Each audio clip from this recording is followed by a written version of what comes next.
Well, good afternoon, everyone. I'm Lynn Haltane, and what a delight it is to have you with us for this very special Law Week event.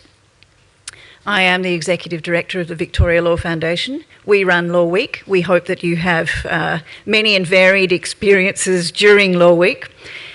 And this one is particularly critical. It's emergencies and disasters, the role of the legal and public sector agencies. We've had a few disasters, too many to mention, I think, and we'll get to that in just a moment.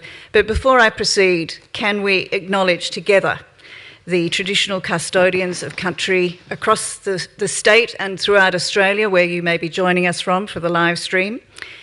The officers of the Victorian Law Foundation and the State Library of Victoria sit on Wurundjeri land, and we pay respects to all elders, past and present, and to all the generations of Wurundjeri people who have nurtured this land so carefully over 50,000 years and continue to do so today. So it's very, very timely that we spend a bit of time thinking about what's happened and how we might respond differently in the future. We've had droughts, we've had fires, we've had floods, and we had that little pandemic in between, which has really sharpened our focus, I think, on how to respond effectively and what we can do differently. I'll introduce you to our expert panel in just a sec, but being the good host that I am, a couple of housekeeping matters first. In the event of our own emergency, head to the foyer and then out onto the street. I'm required to tell you that. And bathrooms are also accessible through the foyer. And we will have sandwiches for those of you who are with us in person after the session today. So please stick around and enjoy our hospitality and the conversation of our panellists. As I mentioned, we are live streaming, and as a result, we will only be able to take questions from people in the audience rather than, in person, rather than those online. Unfortunately, that's a technical challenge we couldn't overcome. We will have Q&A at the end. So if you are watching us on a live stream and you know somebody in the audience and you've got their number, text them the question that you want to ask and get them to ask it for you. Let me, without further ado, introduce you to our panel. I've been told to make the bios very brief, so I will do my best. John Richardson, our token bloke. We are very, very chuffed to have John with us as our facilitator for this event. He is the Manager of Knowledge Development for the Australian Institute for Disaster Resilience, so completely on point for today's conversation. It's the National Institute for Disaster Risk Reduction and Resilience. John started life as a geographer and then went into nursing, and it turns out that the combination of those disciplines is perfectly suited to emergency management. And then he went on to work at great length with the Red Cross as State Recovery Manager for Victoria and the National Resilience Advisor. So he's been around this space a long time and has been involved in a number of major and what he describes as hidden disasters in that time, and we'll hear more about that, I'm sure. We also have with us from the far end, Deborah Glass, I think well known to all of you, Victorian Ombudsman. And if you know of Deborah's work, you'll be aware that she prizes and prioritises fair and reasonable decision-making, public administration improvements, and the advancement of human rights and public sector integrity. The Victorian Ombudsman put out 4 reports in and around the recent pandemic, and I am confident we will be hearing about them very shortly. We then have, at this end, sorry I'm going roundabout, Jennifer Beveridge, who's the Chief Executive Officer of Tenants Victoria. Jen has been CEO since June 2019 and leading one of the key organisations that comes into the frame in the aftermath of disaster, shelter being the preeminent requirement in the immediate consequential period. And next to her, Sharon Keith, who's the Program Manager of Disaster Legal Help. Disaster Legal Help is a really interesting organisation, a standing agency which is committed to the organisation and delivery of legal assistance in challenging circumstances. Different to the arrangement we had in the past, where it was very ad hoc and it would rise and fall depending on the nature of the crisis. Now we have a standing organisation called Disaster Legal Help Victoria, which Sharon runs.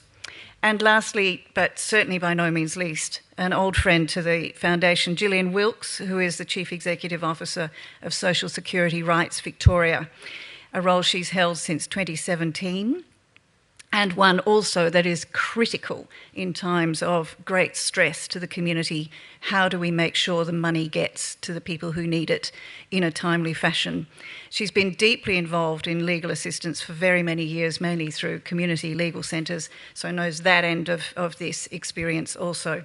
So I would now like to pass the baton, I wish I had a real one, microphone, to John Richardson to continue our discussion. Thanks, John. Thanks, Lynn. Thanks for those great words of opening. Thank you. Thanks for the opportunity to help steer this fantastic panel today. I'm hoping that you'll certainly learn a lot. That's part of my role, where I come from, Australian Institute of Disaster Resilience, is how do we learn? How do we learn so we don't make these same mistakes over and over again, or we improve on our practice. So this is a really sort of great opportunity for us to learn and improve the sector. And I'd also like to acknowledge that we're here on the unceded lands of the Wurundjeri people and the Kulin Nation, and pay respects to elders past, present and emerging, and also out in all the lands that you're all on, wherever you're joining us from.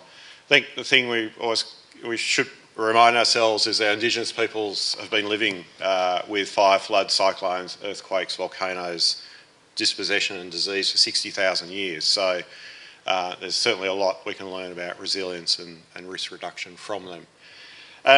As Lynn said, like last 3 years we've been through a lot as a community when you think about the fires and floods off the back of the drought. We also and the pandemic. And if we think about what might be coming up, there's a potential certainly for a higher bushfire risk with the return of the boy child, El Nino. So that's something we also be thinking about. There's also the potential for a Collingwood premiership, which I think is catastrophic, but we'll leave that. But emergencies by their nature are rapidly changing, they're fast-paced events, and you're dealing with significant uncertainties, and that's where we know the stakes are high. Decisions are often made without access to the full kind of information or the full picture, and disasters by their very nature also overwhelm people and the resources, and so I think that's the other thing we need to be kind of thinking about. This panel's important because law is often forgotten in disasters, or it is, as Lynn said, it's ad hoc, and so its responses are ad hoc. And so I think this is where this is where I sort of think post-disaster people's needs are complex. It's a complex system, and these are people navigating a system that they've never had to navigate before. And so that is, certainly something that we need to be kind of mindful of. Our perceptions of disasters are kind of, I hate to say it, really driven by kind of the Hollywood movies. It's all about heroics and bad guys and good guys, and we all come together and it all, sun comes up the next day, and we all live happily ever after, and we never actually really see what comes next. If you don't believe me, go and have a look at the end of San Andreas. That will certainly give you that picture. But I guess disasters really, when we think about it, and having worked with people over 25 years, who have experienced the worst days of their lives, is really like a black hole where, effectively like a lifetime of major life decisions collapse in on them all at kind of once, whether it's burying loved ones, friends, family, pets, whether it is having to move, rebuild, make decisions about building, whether it's about losing your income, whether it's about losing your connection to community and country. These are all things we all have to do kind of over the course of our life. We sort of, this happens to it, but people who go through disasters, that they experience that all at once. And so it's little wonder that they end up with cognitive overload. That it is really hard to navigate the system, and this is, I think, what we're going to be kind of hearing about here.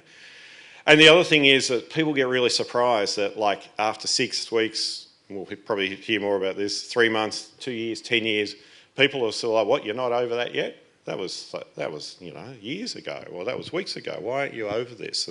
But we know from the research that's been done is that 10 years after Black Saturday, 21% of people still have serious mental health condition, and we all know what that means. And we all know what this means. It's we kind of roll off these stats, but when we actually sort of say, well, but what does this mean? It's about quality of life and the like. So.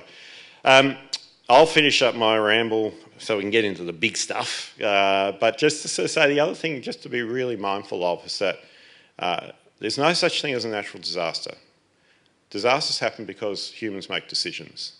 And it's the decisions about where we live, where we're allowed to live, where land's been subdivided, whether buildings have been built to proper code, whether you've got your circumstances, so, you've got enough petrol to be able to evacuate.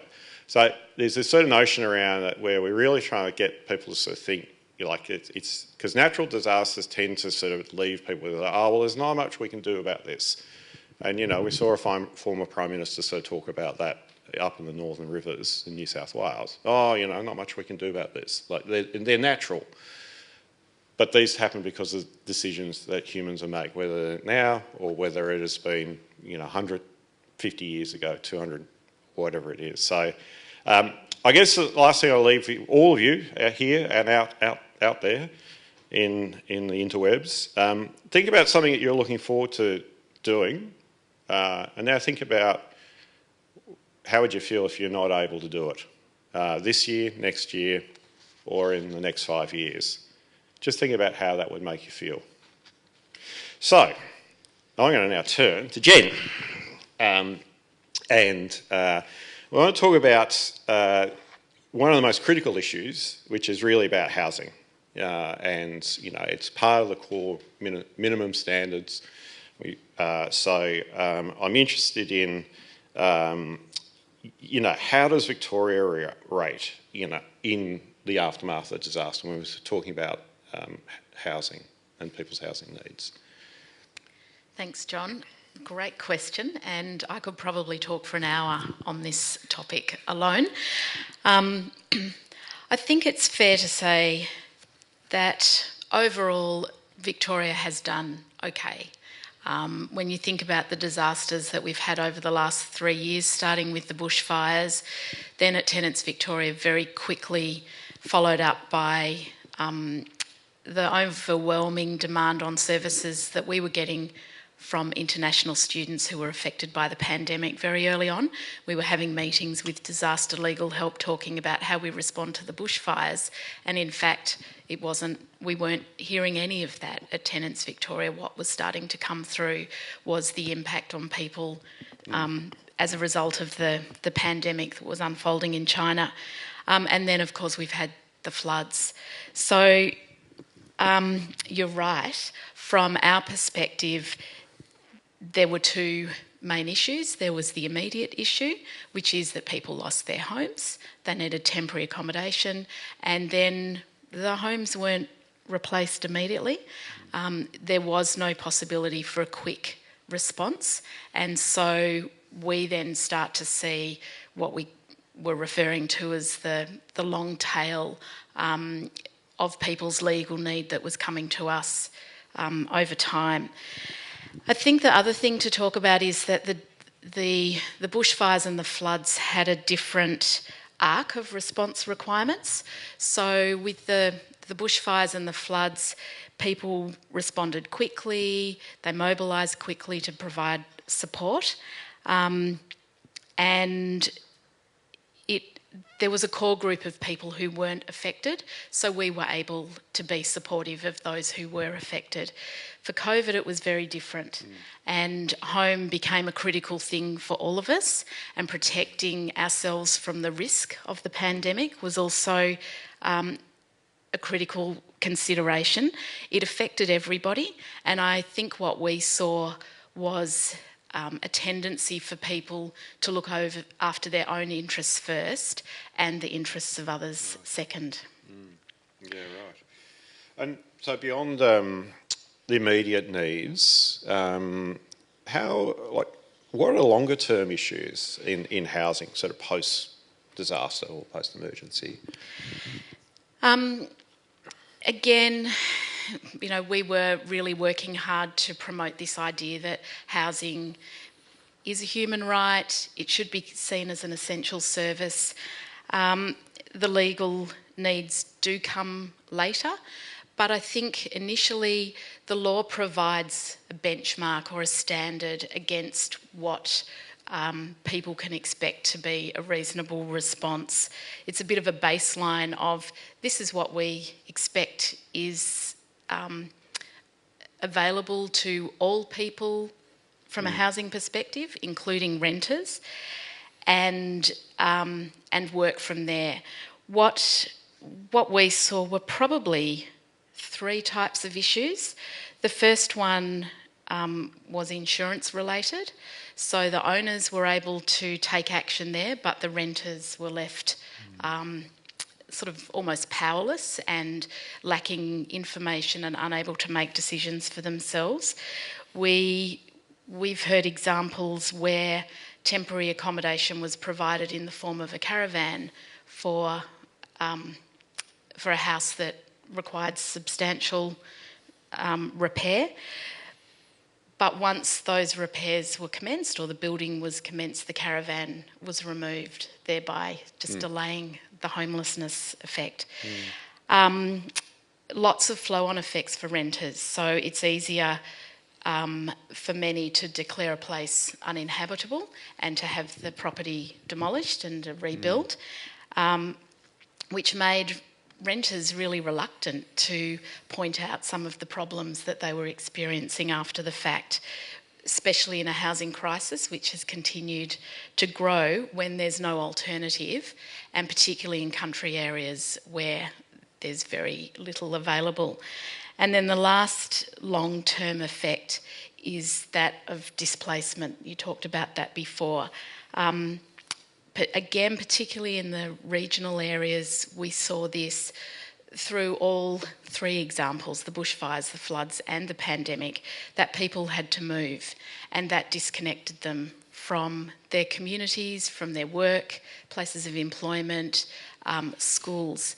Most recently with the floods, we again know of situations where parents will prefer to drive their kids a couple of hours to spend the day at school, foregoing their employment and foregoing any other sort of useful activity during the day because they wanted to provide for the consistency of their kids' education. Yeah, right. Yeah.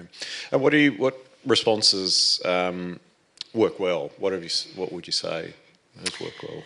Well, this is the really hard stuff to do, and we can talk about it, but they're only words until people choose to enact them. So coordination, good communication, having the right people in the right roles to provide the right services at the right time, services that can be adaptable and responsive to the needs of those who are affected. At Tenants Victoria, we had to be a bit creative with some of our funding contracts and sort of tweak what it was that we were providing to whom in order to meet the need and also meet the obligations that we had in our contracts. Often we also presume what is needed, and I was reminded recently of a story Gloria Steinem told when she was a student. She was out on a field trip and saw a turtle climbing up an embankment and very close to the road, and she decided that she was, in her do-gooding mindset, help this turtle out, move it away from danger and put it down towards the water, the river where it had come away from. Her lecturer saw her after she'd done all of this lugging and pointed out to her that the turtle was actually probably on its way to lay its eggs. It had taken days, possibly weeks, to get to the point where it was at. And she'd just undone all the good work. And so, she has a mantra, ask the turtle. And so I think we need to remember that too. People know what they need when they're in difficult situations, and as services we need to be able to help them, not just give them what we think they need. So how do we as services work together in that coordinated, well-communicating manner to ensure that we're not saying to people, sorry, we don't do that, but yes, how can I help you? Yeah, and we often talk about the recovery as being the second disaster, and the amount of sort of assistance which is uninvited, and people then have to kind of manage that. And I guess the last question for you, and we'll keep going. But we managed to seriously reduce homelessness during the pandemic. So what do we learn from that? Well, I think we learnt a lot. Well, there are a lot of lessons there to be learnt, but we're not implementing them. I've done quite a lot of thinking about this, and I've worked in the community sector all my life. All my life I've been hearing people say, we just need more money. Some models, some problems do need new models. Some problems do need better coordination, more efficient responses. But I think with housing and homelessness, we know the value of having a safe, secure and affordable home. We know that the savings in the long term come from the effort that we put in at the front. We know that housing first works. There have been studies that have been done that demonstrate that, and the pandemic was a real live example of that. But it's expensive, and this is one of the problems that requires money up front and a commitment to put that in place and to support the services to do what they know needs to be done. Yeah, thank you. That's great. And so moving on, and sort of, I guess, in a related way, I'm going to come to Gillian first, because I think income support is kind of like, again, a critical part of sort of what people require. So I'll pick up with you now, and then we'll come back to legal help and so we'll move it in that way. So in response to the pandemic, Gillian, the Commonwealth and State Government introduced a range of income support payments. So what were the pros and cons of that approach and those payments? Thank you. So, yep. Okay. I just talking about the pandemic, though, before I answer that, what always comes to my mind is in those initial days of COVID, the lines of people on the television standing out the front of Centrelink, and how that really highlighted that income support is such a basic fundamental requirement in the case of emergencies and disasters. And also it brings me back to the point, the same as housing, how income support, income security is a basic human right, and we really have to address those issues through that lens. As you say, there are a range of one-off and short-term payments created by the Commonwealth Government, state governments, different departments within government and different agencies. And I think a good job was done in trying to respond to circumstances that hadn't really been expected. And as you say, there's a lot to learn. Social Security Rights Victoria deals mainly with payments that are administered by Centrelink, which is a Commonwealth Government agency, and the primary payment through Centrelink that we had inquiries about at the time was the COVID supplement. So that was an amount of money that was paid on top of payments like job seeker, farm household allowance, special benefit. And it was actually a huge increase in the amount of money people were getting. Initially it was $550 a fortnight, which almost doubled the amount of income support that people were receiving. And the overwhelming response about that was it changed people's lives. They could afford food, they could afford medicine, they could afford clothes, which they hadn't been able to do previously. There were also other changes that were made to eligibility and waiting periods for some payments and to mutual obligations requirements, and that made a lot of sense given that people couldn't travel, couldn't work, had childcare responsibilities, so that responsiveness was very useful. In terms of the things that didn't work so well, a number of people didn't benefit from the increased payments, a number of people weren't eligible for income support payments, and a number of people couldn't comply with the requirements associated with their payments.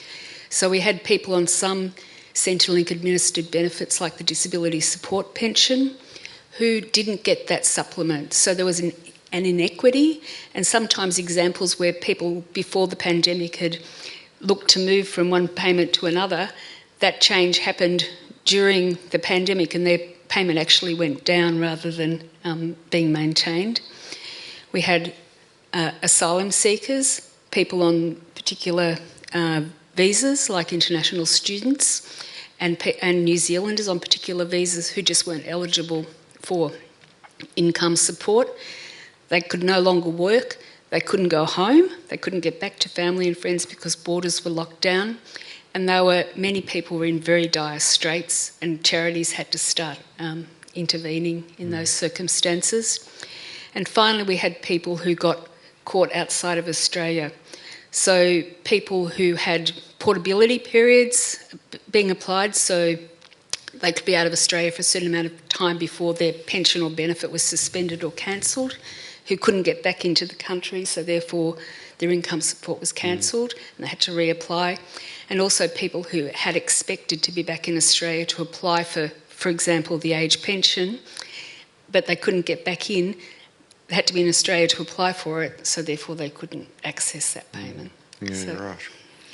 And so thinking now about the Black Summer bushfires, what sorts of social security related legal issues did you hear of or experience? So what we saw was that disasters like the bushfires exacerbated some social security issues, created social security issues, or they caused the issues. So some of the things we saw were, for example, people we had a gentleman whose house was burnt down, lived in a regional area, no other housing alternatives really, so he moved back into a home with his ex-partner. It wasn't a relationship, it was housemates. He reported it to Centrelink. Centrelink decided that they were in a relationship and therefore cut back his age pension. So didn't really kind of take into account the circumstances and the reasons why that person had to move back. We had other people who had made applications or appeals of Centrelink decisions, and Centrelink sent correspondence about it to their place that had burnt down, where they weren't, and they didn't receive that in a way that gave them time to provide additional information or challenge the decision.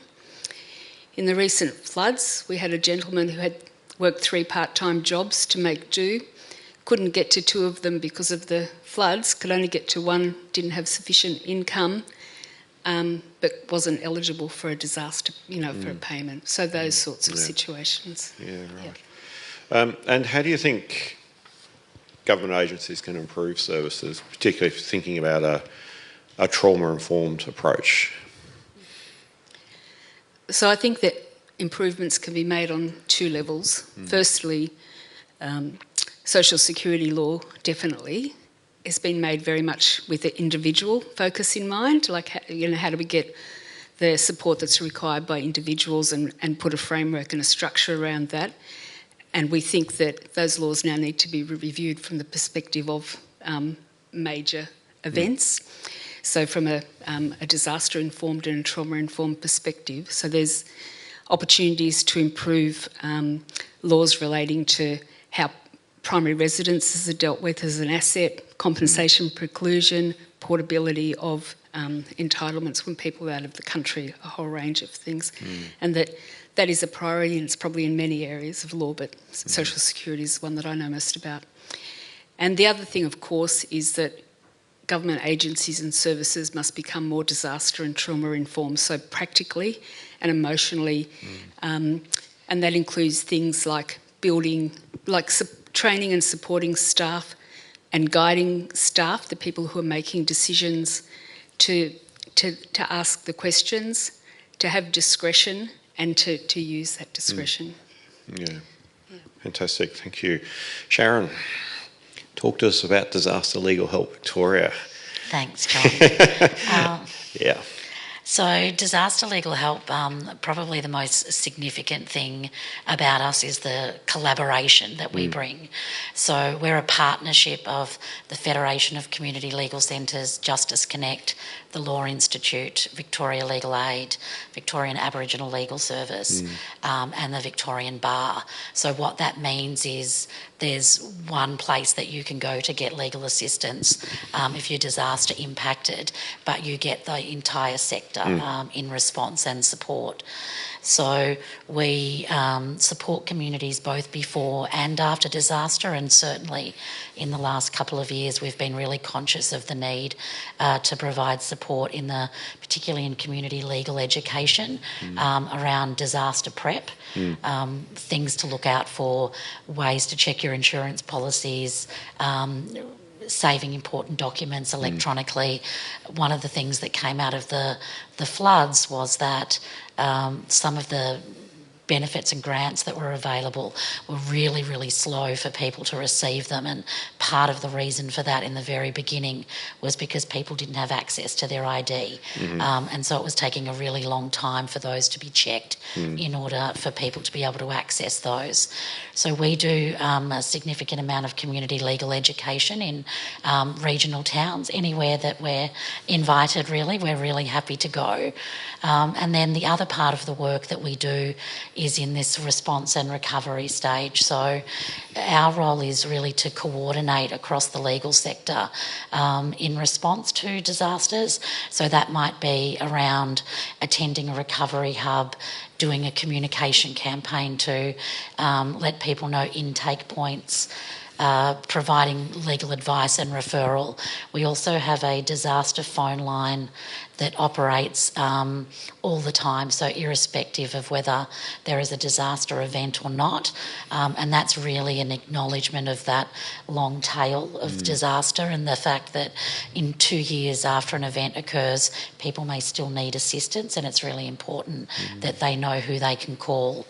So a big part of the work that we're doing is really helping people to identify that a lot of the issues that they've got in a disaster are legal issues, and that there are actually legal solutions and remedies available to them. So linking them in with the right referral pathways and supporting them to navigate those is a very big part of our work. And have you seen similarities, dealing with, it's been around for a while now, so dealing with fires and floods, have you seen similarities or differences between the different sorts of events? There's certainly a lot of similarities in the legal issues that are seen across both types of disasters.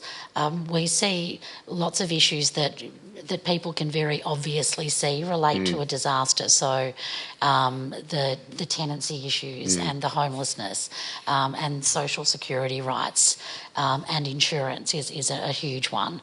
But there's also a real flow-on effect in that legal issues that might have pre-existed prior to that disaster are compounded. So it might be a criminal law matter or a family law matter or family violence. I mean, there's established literature around stress, what stress can do in terms of exacerbating family violence. And so it may be that somebody has a criminal law matter, but they are so overwhelmed with trying to deal with where do I live and how do I get to work, that they're letting everything else sort of fall down. So whether it's sort of a direct legal issue or an indirect result, we're certainly there to assist people, and we see those across both types. One of the things that I think is different with the floods probably lays in the insurance field. So the issues become more complex in that in Victoria, there's many people who have insurance, but quite a lot of people who've opted out of having flood insurance. That's usually because they're either unaware of the risks or because the premiums are so high that they're just unable to afford them anymore. So what that can mean after a flood disaster is that there's more space, I guess, for issues to be raised that means that their claims would be denied. So people can often end up in a situation of competing hydrologist reports. You know, where has this water come from? Is it from above? Is it from below? Is it from a storm? Is it from the flood? And you know, as my panellists have mentioned, that people are so traumatised by the event that they're dealing with. They don't understand the paperwork. There's many people who, you know, are unaware of exactly what their insurance policy involves and includes, and how to sort of navigate and advocate for them is something that's really important that we do. So that's probably one of the differences that you see. But the rest of it, in terms of, you know, in the early days we see those really immediate needs pop up, then people start to deal with the insurance issues. If they have insurance and they're successful enough to have their claim approved, then they might start to experience planning issues and other sorts of issues that then grow. But they tend to be quite similar in nature, irrespective of the disaster. Yeah, thank you. And what have you learned from responding to these emergencies? What would you do differently? And what would we do differently? So I think the big thing that we have learned is that preparation is everything. So one of the huge barriers that we see for the community and is that everything is targeted to disaster response. The funding flows after there's been a disaster, the roles are filled after there's been a disaster, and that's when the communication commences. But we really need to move all of that to beforehand. It's absolutely crucial that people firstly have the knowledge of what are their risks for themselves, for their community, how do they best prepare for them. I attended an insurance forum recently, and one of the panellists there was discussing that she's supporting people in Queensland at the moment who are navigating the buyback scheme.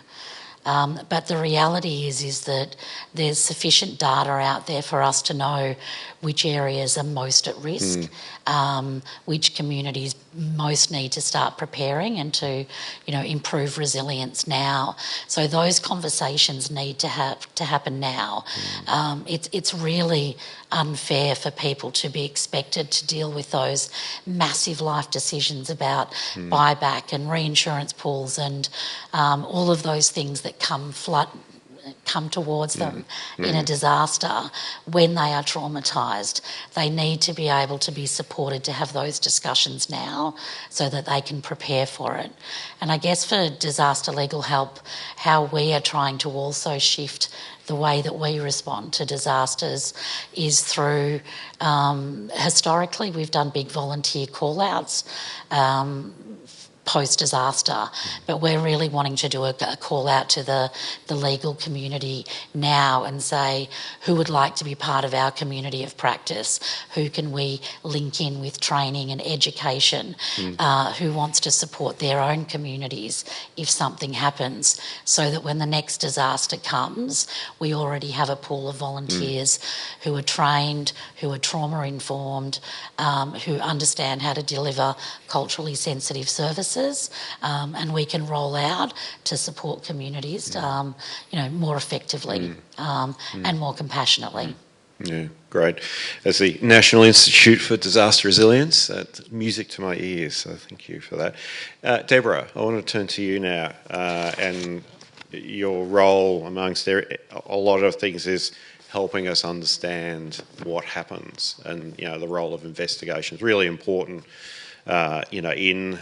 In sort of emergency responses is understanding what has happened and being able to investigate. So you released 4 reports that looked into the Victorian government's COVID response.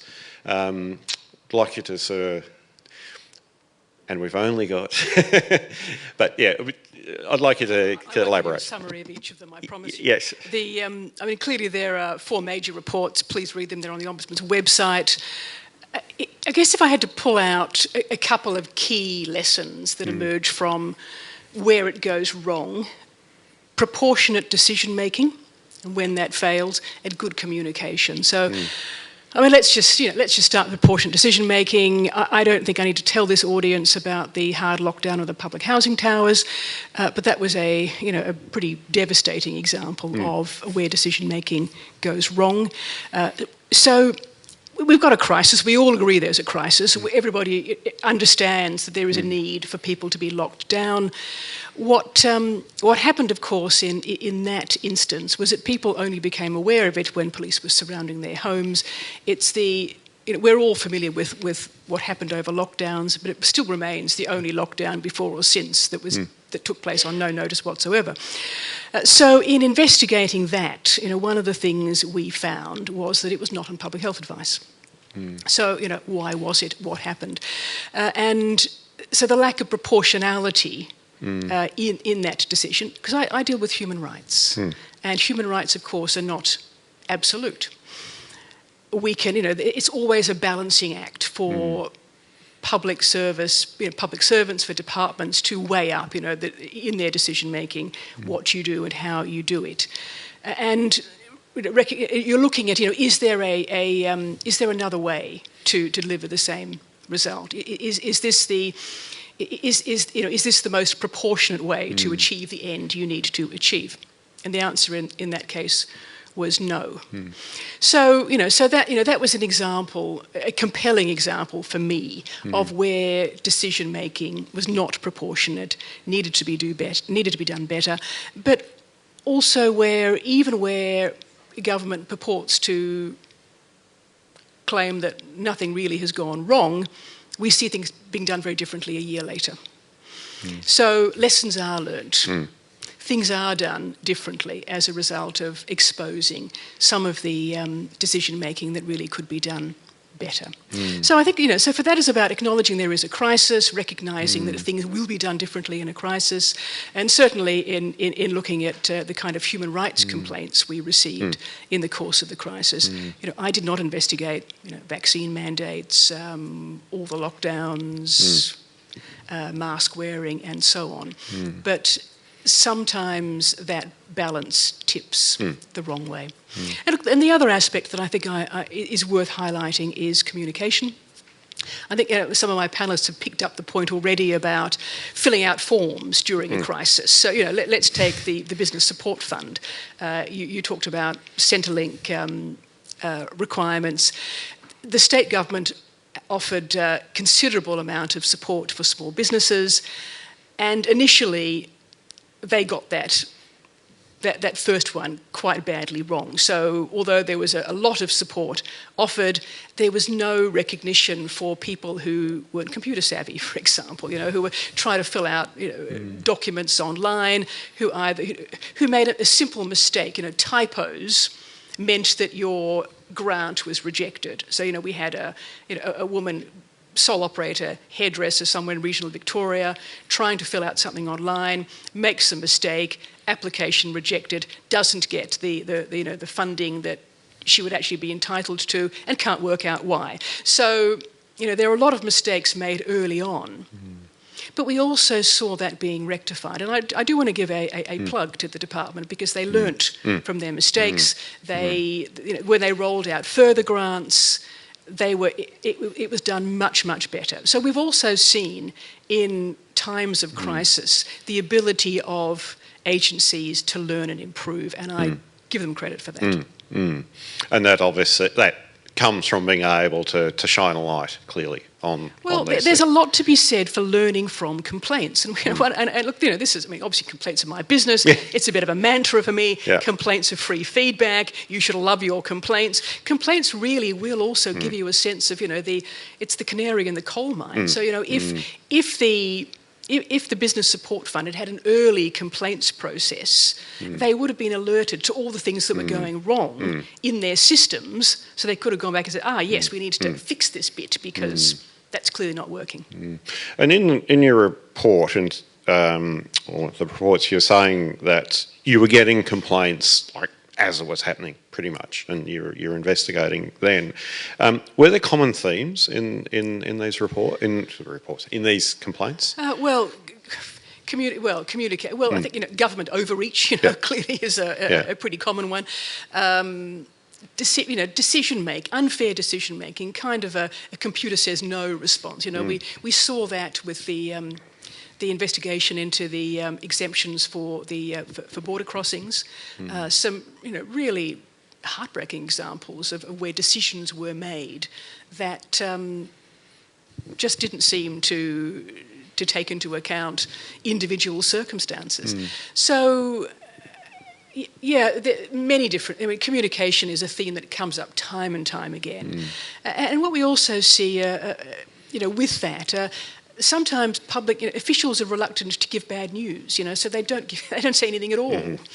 And actually, one of the lessons there is that if you've got a difficult message, give it quickly, because it's not going to be easier down the track. If anything, it provokes more complaints, it provokes more discontent, it creates more difficulty for the people who are, accessing your services and seeking solutions. And people want to know where they stand. I think that's been my experience. It's like, okay, I don't care. Like, just tell me.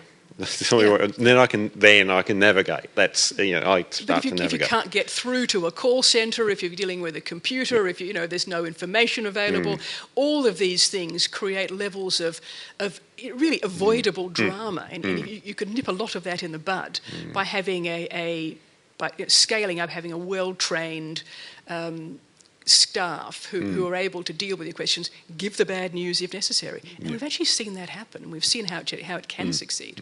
And you mentioned clearly learnings being put into place. So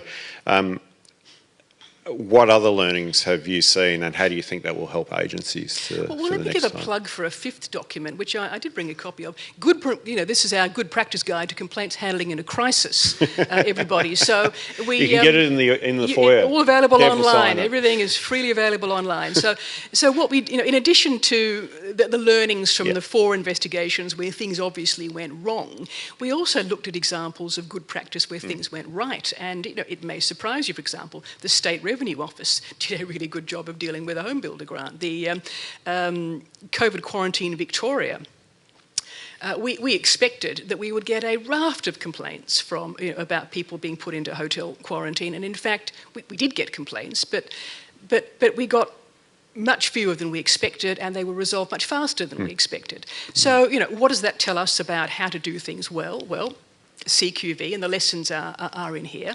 They expected complaints. That's lesson number 1. Expect complaints. Be prepared to scale up. Be prepared for these things. So because people got information, so residents going into hotel quarantine were given information about how to complain.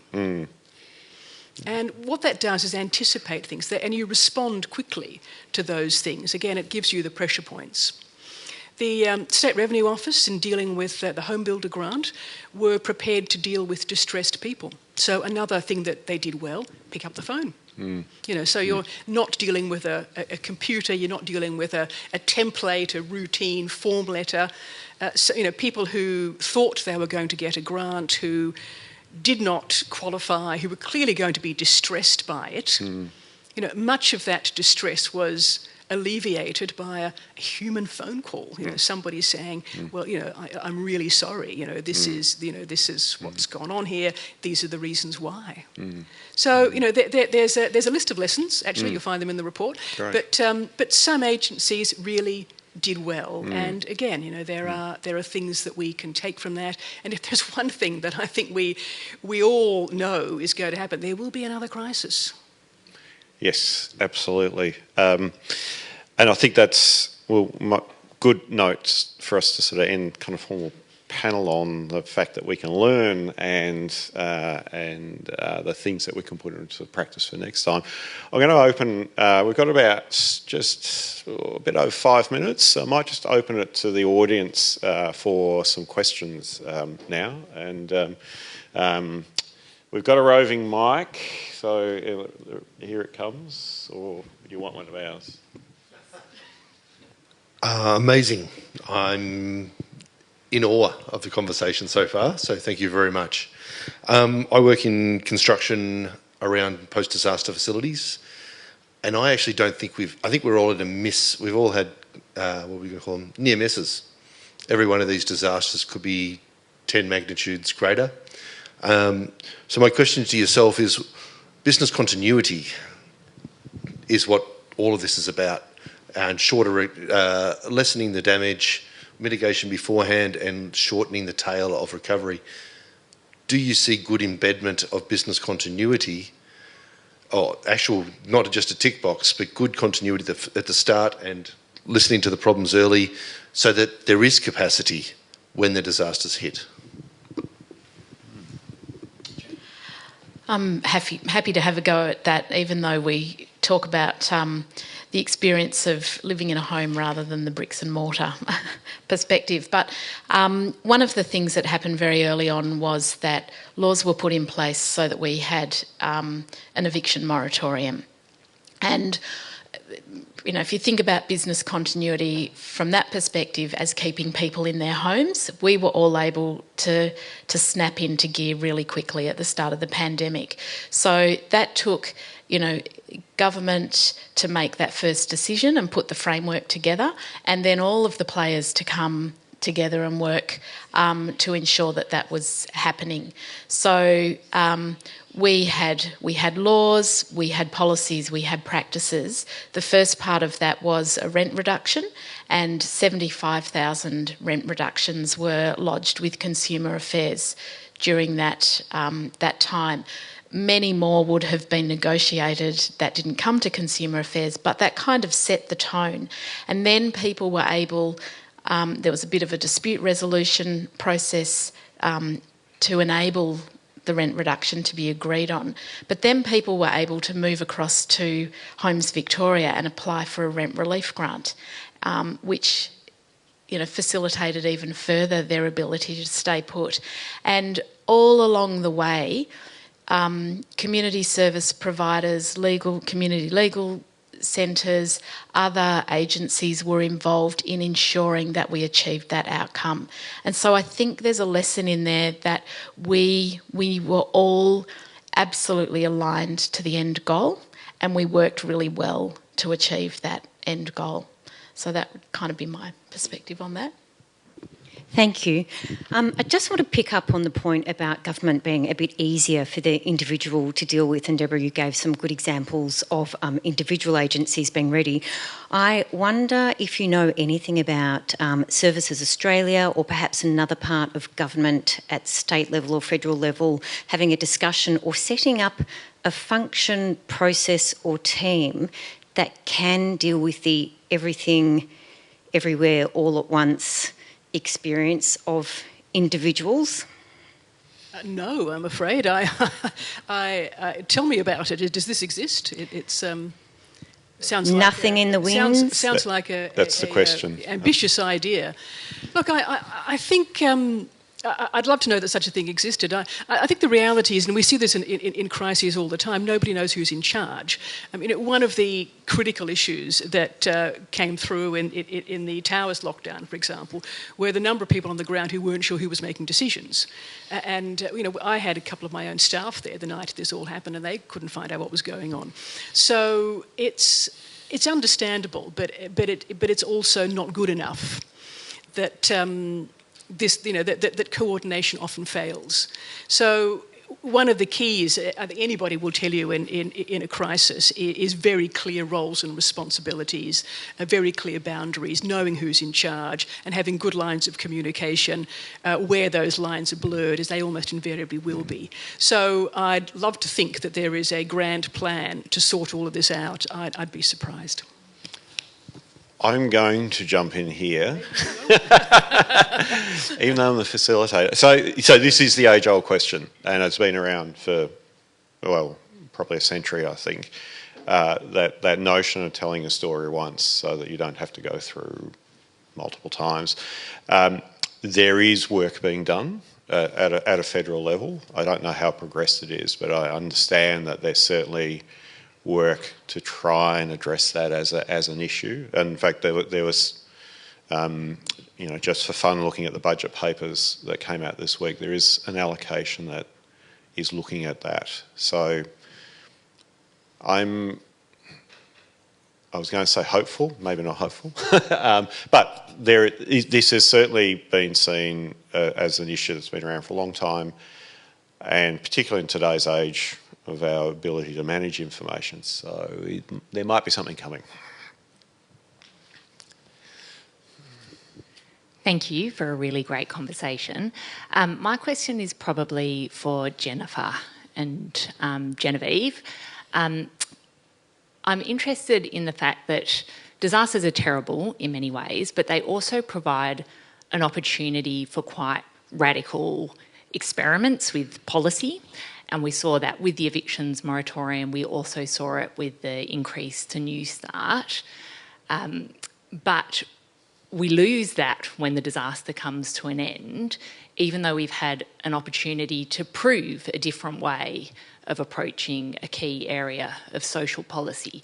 How can we better hold on to those changes, noting that they do incur significant additional costs to government, but how can we hold on to some of them better beyond the end of the disaster?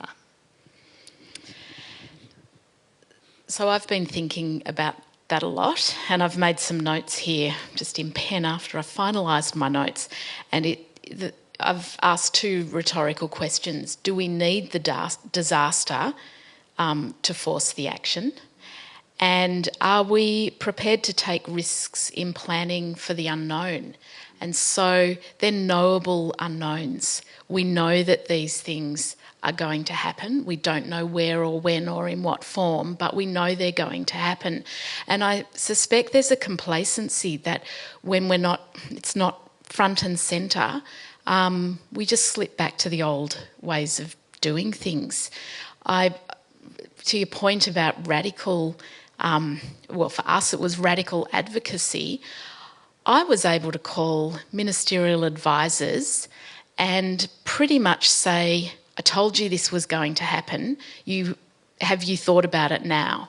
And one advisor at one point said to me, I've been waiting for this phone call because I recall a conversation we had 4 months ago where you said this was going to happen and asked me what scenario planning had been done for it. So absolutely there's an opportunity for it, but I think we reluctantly take it or we actively step back from it. That's what I've seen over the last few years. And I would just add that this really highlights the importance of advocacy organisations and civil society and complaints handling organisations in being frank and fearless, and congratulations on that, and also keeping these issues on the agenda and taking them to the people who can make decisions and not letting them go. Yep. And I'll just add one more thing. We've been promoting for a long time now the need for a fairness formula to limit the amount that rents can be increased. And this is a slow, with so much advocacy, it's long and it's slow. But also we need to see the disaster in the everyday to compel the action to be taken. And coming back to your question, how did we do in these disasters? Well, it kind of depends on how you score. Do you score on the intent, or do you score on the action that's been taken? And everybody will have a different response to that depending on what their experience has been.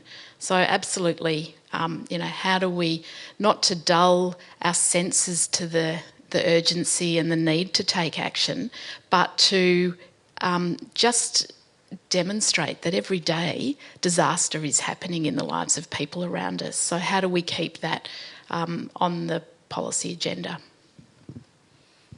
Thanks, Jen. That's unfortunately all we have time for. I think we could probably go on for ever and ever, although we do have lunch in the foyer, I believe. So if you want to stick around and ask a few more questions. I think just to finish that off is also having your organisations at the table. Like disasters has been a bit of a club for many years, and it's a lot of people who look like me, a lot of them wear uniforms, sit around tables and kind of plan for everyone and forget that there's a whole bunch of other people who have roles and inputs. And so by getting us all to the table and having those inputs, and you in your own roles as well, can walk away from this and think, well, what can I do when I go back to wherever I'm going back to, whether it's the office, whether it's going back to uni or anything else? What are the actions I'm going to take? How can I bring these conversations into the everyday conversation that we might be having, which it might be about budgets or it might be about boring shit like that. But, how can we bring this disaster planning in and make it everyone's business? Thank you. Fabulous panel. That was absolutely brilliant and a joy to run. So put your hands together for our fantastic panel. And shout out to Lynn and Kate for organising this fabulous event. And finally, you might have heard stuff here that you walk away and and online as well, because we don't know where you're coming from. It might be troubling. You might think about this. You might keep thinking about this. If it does, keep coming up in your thoughts, just have a chat to someone about it. Because what we're hearing about here is people's stories, and they can be quite confronting. So if it does have an impact, then make sure you have a chat to someone about it. Thank you.